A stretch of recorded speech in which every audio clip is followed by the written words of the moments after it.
मुफ्त खरीद ले, और इसके लिए इंटरनेशनल बायर को भी लूप इन किया जा सकता है। तो क्या सहारा ने इंटरनेशनल बायर्स को लूप इन करने की कोशिश की? एक समय में कहा जा रहा था कि ब्लैकस्टोन के साथ बातचीत हो रही है, टर्नर एंड टर्नर के साथ भी बातचीत हो रही थी, जो रियल एस्टेट जायंट हैं। और 2010-11 में ही टर्नर एंड टर्नर के साथ सहारा का एक कॉन्ट्रैक्ट साइन हुआ था।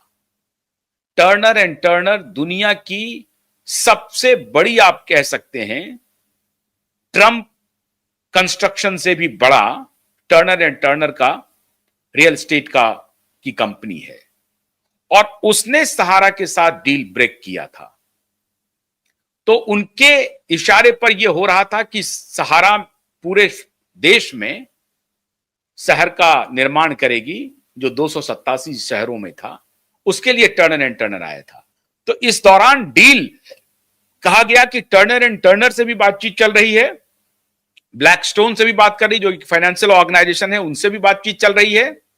और भारत में 2-3 रियल्टी, जिसमें एक रियल्टी जो है वो आप ओबराय रियल्टी की भी बात हो रही थी। ओबराय रियल्टी फुस हो गया। ओबराय रियल्टी की इतनी औकात नहीं थी कि वो 1,50,000 करोड़ पर दांव लगाए। तो ये हुआ कि बारसोवा के लैंड को रिबिल्ड कर दिया जाएगा, उसको डेवलप कर दिया जाएगा, उसके लिए 6-7-10 करोड़ तक का इंतजाम ओबराय रियल्टी करेगी। लेकिन वो भी बैक ट्रैक हो गया, वो भी डील नहीं बनी। और वो उसके पीछे ये कहानी कही गई कि ये सहारा जानबूझ करके ऐसा एप्लीकेशन लगाती है कि अदालत भी उलझ जाए और सरकार भी उलझ जाए, और इस बीच में उनको टाइम बाय करने का मौका मिल जाए। और टाइम बाय करना चाहती है प्रबंधन, उनका इंटरेस्ट निवेशकों का पैसा लौटाने में नहीं है, और इसीलिए इस तरह के प्रपोजल सहारा अदालत में जाकर के पेश करते रहती है। ओबराय रियल्टी से जब डील ब्रेक हुआ तो इस बात की पुष्टि भी हो गई।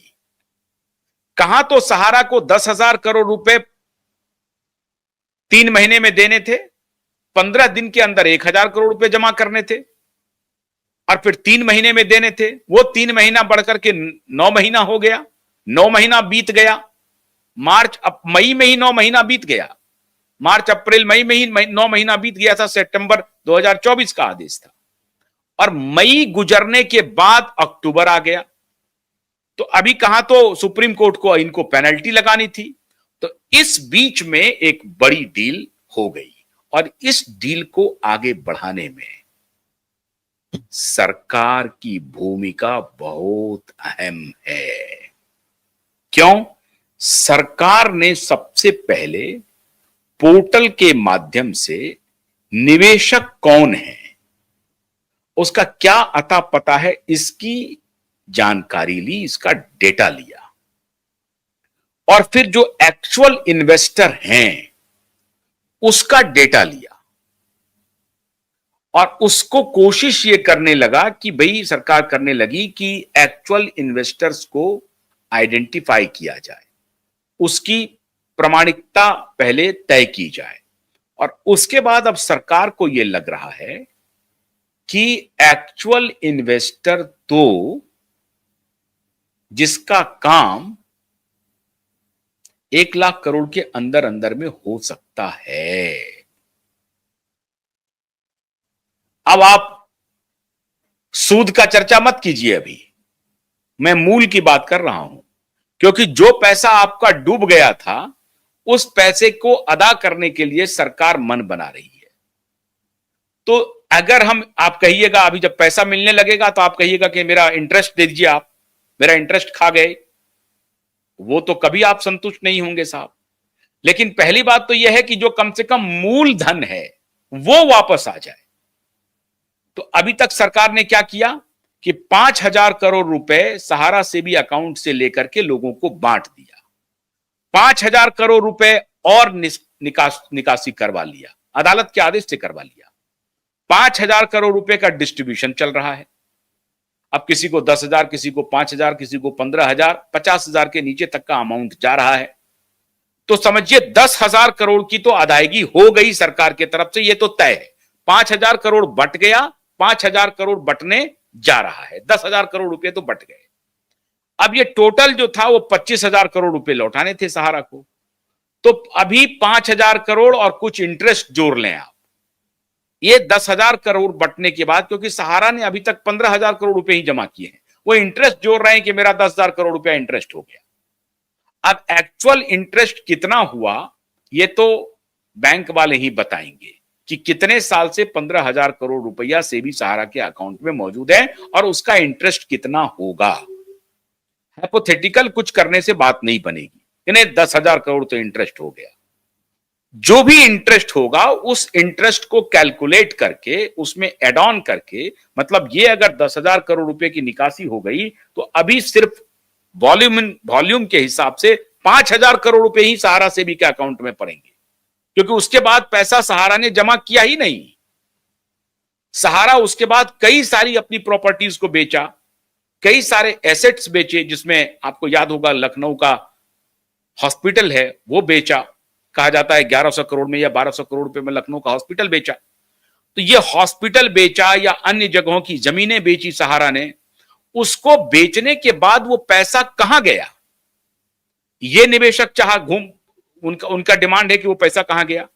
अदालत भी यही खोज रही है कि भाई ये जो आप चिटपुट जो आपने एसेट्स बेचे हैं, जिसमें जमीन है और जो दूसरे एसेट हैं वो बेचे हैं, उसका पैसा आपने सहारा से भी अकाउंट में जमा नहीं किया है, तो वो पैसा कहां गया। अब ये बात हो गई, सरकार की भी नजर है। अब सरकार ने, याद होगा आपको, कपूरथला भवन को सील किया, ईडी की कार्रवाई हुई, ईडी ने वहां से सारे डिटेल्स निकाले और डिटेल निकालने के बाद कोलकाता का जो ईडी का कार्यालय है वहां पे ईडी ने चार्जशीट फाइल किया कि सहारा निवेशक और सहारा का जो स्कैम है वो लगभग 1,74,000 करोड़ रुपए का है। मतलब ये हुआ कि ईडी खुद स्वीकार कर रही है कि 1,74,000 करोड़ का ही स्कैम है, यही इतने का ही पैसे का लेन देन में होना है जो भी होना है। अब आप समझिए, एक तरफ निवेशक कह रहे हैं कि नहीं हमारे तो अदायगी होगी 2 लाख करोड़ की, 3 लाख करोड़ की, 4 लाख करोड़ की, एक तरफ निवेशक का यह डिमांड है, जो एजेंट है उनका भी यही डिमांड है, लेकिन जो ऑफिशियल ईडी ने चार्जशीट फाइल किया है वो 1,74,000 करोड़ के आसपास है। इसका मतलब है कि जो वैल्यूएशन 1,50,000 करोड़ का अडानी समूह कर रही है, यह मामला 1,50,000 तक में सिमट जाएगा, सलट जाएगा। और इसीलिए अडानी ने जो वैल्यूएशन लगाया है 1,50,000 करोड़ का, उसको अदालत मान सकती है, बिल्कुल मान सकती है। इतना ही नहीं, सरकार इसकी जांच करके बताएगी अदालत को कि हां 1,50,000 करोड़ में काम हो जाएगा। अब आप देखिए, 25,000 करोड़ रुपए के आसपास सहारा से भी अकाउंट में है।